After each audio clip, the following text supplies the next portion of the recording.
কিছু কিছু গল্প আছে যেগুলো শোনার পর আর আগের মতো ঘুম আসে না, কারণ সেই গল্প আপনার ঘরের দরজার বাইরে নয়, মনের ভেতরে দাঁড়িয়ে থাকে।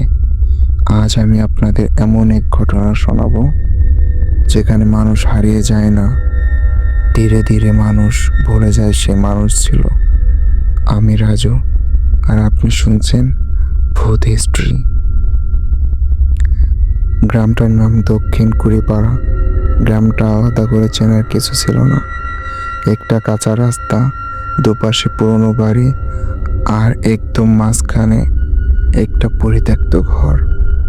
ওই ঘরের দেওয়ালে ঝুলছিল একটা বড় ঘড়ি। ঘড়িটা কাজ করতো না, তবু রাত হলেই ঠিক ঠিক ঠিক শব্দ শোনা যেত। সুমন ছিল কলেজের ছাত্র। রাতে পড়তে বসলে তার মন বসতো না।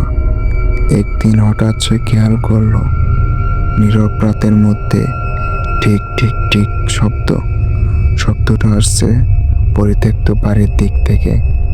পরদিন সে জিজ্ঞেস করলো, ওই বাড়িতে কেউ থাকে না নাকি?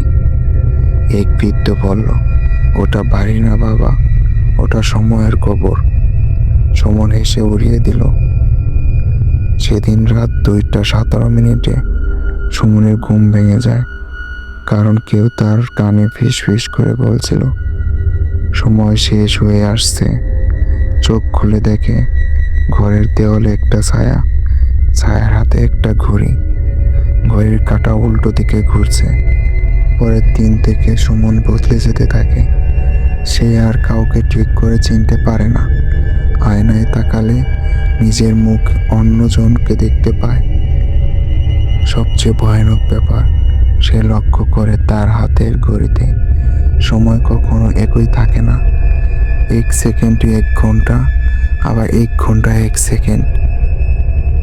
এক রাতে ঘড়ি টিক টিক শব্দে অশুভ হয়ে যায়। সুমন হেঁটে যায় ওই পরিত্যক্ত বাড়ির ভেতরে ঢুকেই দেখে দেয়ালের চারপাশে শত শত নাম খোদাই করা। সব নামের পাশে একটাই সময় লেখা। শেষ নামটা ছিল সুমন। 2:17। ঠিক তখনই ঘড়িটা থেমে যায়। গ্রামের মানুষ জানতো, যে মানুষ নিজের সময় নিয়ে প্রশ্ন করে, যে অতীত বদলাতে চায়, ওই ঘড়ি তাকে ডেকে নেয়।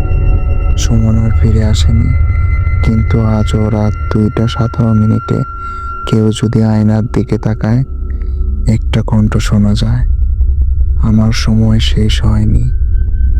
সময় থামে না। কিছু কিছু মানুষ সময়ের ভেতরে আটকে যায়।